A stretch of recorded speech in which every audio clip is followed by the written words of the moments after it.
किताब الزهد की عبداللہ ابن عمر نا دا حدیث روایت تے مسلم شریف کم شتا مسند احمد کم شتا نور کتابوں ذکر کڑے دے اغا الفاظ خلاصی ارتز بیانوم غزوہ تبوک نا چې پیغمبر علیہ الصلوۃ والسلام مبارک کله را واپس شو حضور مبارک سره څو کسانو 30,000 صحابه ور سره په غزوه تبوک کې دا نهم کال د هجرتو نهم کال دین پس بیا غزوه حنین او دا غزوی دی یا دا اخیرنه غزوه تبوک د پیغمبر علیہ السلام مبارک 10,000 کسانو پکې کله چې واپس رااله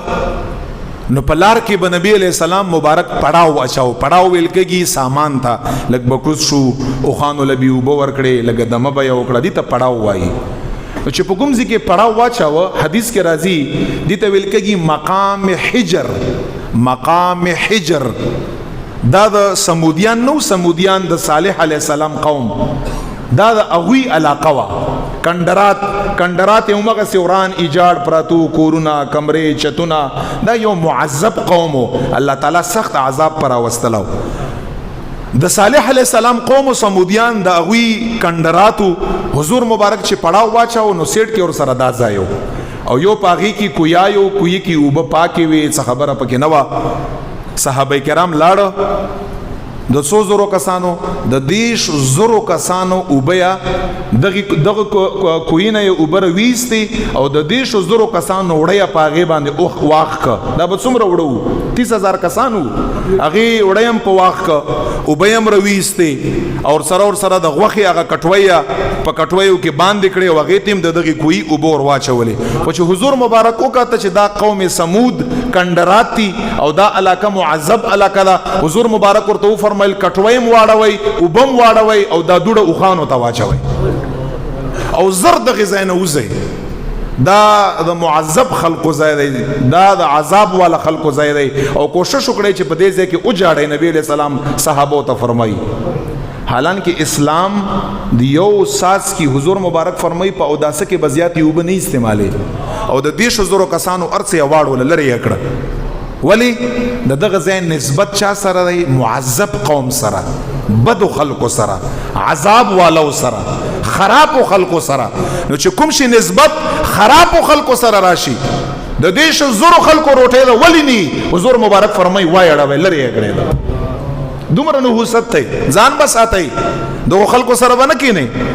او بیا لک 100 قدم حدیث کې راځي مسلم شریف حدیث ته 100 قدم مخ کې تیر شو حضور مبارک الته پڑا واچاو دا خبر اوس واوري محبین او عاشقانو چې الته پڑا واچاو حضور مبارک فرمای دغه کوینا وبمر وباسي مالم راکړی وړم په واغږي او کټوي ته مور واچوي او خان ولم ور کړی ارڅ دغه کوینا وکړي صحابه کرامو هغه دویم کوینا هر څه وکړه حضور مبارک ته فرمای قربان یا رسول الله مبارک دغه کوی ام کوی دې پاکو دام کوی دې پاک دې الته چلاړو راته ودوي چې پرې دې ناولې زې دې او دام کوی دې په څو قدمه کې دې او وای چې دینه وبرا کړي دینه کټوي وکړي دینه وړو واغږي په دې کې څه کمال دی ګوره نسبت ته ګوره او د نسبت قائل په خپل رسول الله دی حضور مبارکم نسبت منی صحابو ته څه فرمای دغه کوی حکم مزه درته وکړه چې دا هغه کوی دی چې دغه کوی نه صالح علیہ السلام اوخي وبس کلی دی ورته پر د صالح علیہ السلام دا چا نبی الله د الله نبی صالح علیہ السلام او دا هغه اوخه او اوخه راغلی دا د نبی الله اوخي دغه کوی نه وبس کلی نبی علیہ السلام ورته فرمای دا بختور دی د دې نسبت چا سره راغی اوخه د صالح علیہ السلام سره اوخه نسبت چا سره راغی صالح علیہ السلام سره صالح علیہ السلام چا سره نسبت ته رب متعال سره نو نسبت قائل په خپل باندې څوک نبی علیہ السلام هغه مبارک په خپل فرمای هغه نه مسکه امون ته یې کنه چې دلته مزه او دلته زئی دا چل مونږ ته نبی علیہ السلام خو دلاره چرته بزی او چرته بنزي چې د کوم خلقو تعلق انبیاء سره دی صدیقین سره دی شهدا سره دی صالحین سره دی التب منزو چې هر څوکي او چې زمون خپل خلقي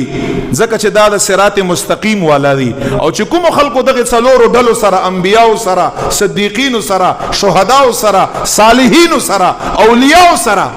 دوی سره تعلق او نسبت نه مونږ ور سره تعلق او نسبت نشته دا یاد په خبره باندې تاسو پوه شئ. دی وجنا امام الانبیاء فرمای دلته کینه او التمکه نه نسبت